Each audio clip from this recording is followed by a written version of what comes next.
So we all have these things that we love to do, whether it's making art, recording music, acting, painting, editing films, whatever are our creative passions. And yet, most of us has gotten used to this idea that the thing that we love doing comes with certain costs, whether it's self-critical thoughts, procrastination, or finding it hard to maintain focus during an intense creative project.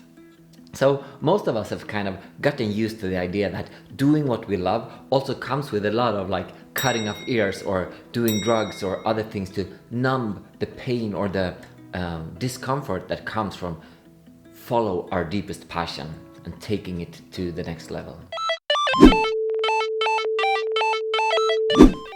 So I know this because I've been there. So from the day when I was 12 years old, picked up a guitar and started playing with different bands, till the day when I was 23, 24 and the band that I started playing with released its first record, I had these self-critical thoughts in my mind. And these tendencies to procrastinate, to want to do a lot of stuff, but yet at the same time having a hard time going from idea to action. And behind this facade of being like a guy who played in a band, I just had these hypercritical thoughts about what I did and felt like almost anything that came out of my hands musically, I just regarded it as complete, utter shit, even when things started really going well. So, as we started to grow bigger, the band that I play with, and we got to tour in Japan and Europe and release records and do kind of all of the things that my inner 7-year-old who wanted to be a rock star, that he could dream of. Even then, these self-critical thoughts wouldn't go away. And this sense in the body that what I do, or like to do what I wanted, I had to really push myself very hard. That never seemed to go away. So art seemed to be this beautiful thing that could give so much energy and sparkle and light, but also something that would always take energy, that would be stressful, that would be filled with resistance and blockages. So as a kind of complete surprise to me, all of this changed once I started to study to become a psychologist. So at the psychologist education then, coupled with a lot of meditation stuff and seeking and therapy that I was starting to do on the side, I learned all of these amazing new techniques, perspectives and way of living that truly started to affect the way I felt in creative processes. Of course, it was all designed, it was called therapy or neuroscience and so on, but I had this idea that the stuff that's in here is actually perfect for solving a lot of the challenges and problems that is just normal, everyday, painful life for creative people. So as I started applying this in my own life, things slowly started changing in a very fundamental and almost kind of magical way. And with the reading that I was doing and the background that I had, I now became very interested in writing. So I started writing this book, and what was super fascinating and I still almost can't believe it was that all these techniques that I've learned and all the training that I've been doing with myself had the result that creativity was just flowing extremely effortlessly. It was like all of the voices that I've had in my mind from before were just gone. All of the self-doubtful emotions that I used to have in my body was just gone, and what I thought was, I need all these critical voices to make sure I have high quality work. But it turned out it was just the absolute opposite. When I had less self-criticism, I could have more mental energy to focus on sensing the nuances of the work that I was doing.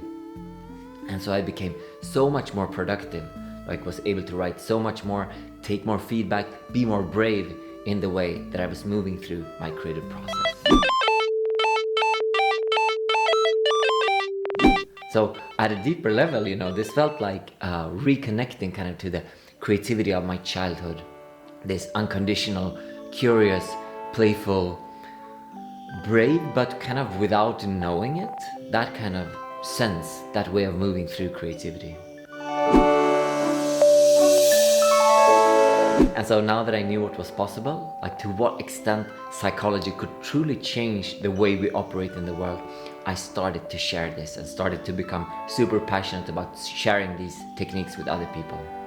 And so I kind of started to see this old way of being creative as obsolete for us today as, lung problems for mine workers or back pain for people that work in factories. So we're so used to this idea that there are tools for working with our body that can make us less prone to injuries and protect us. And yet few of us stop to think that psychology has done the exact thing for the mind. So now, through a lot of research, we know exactly what people can do, not only to survive uncertainty and stress, but to actually thrive there, and how we can motivate ourselves to move through periods of resistance and find the bravery to truly do what we love.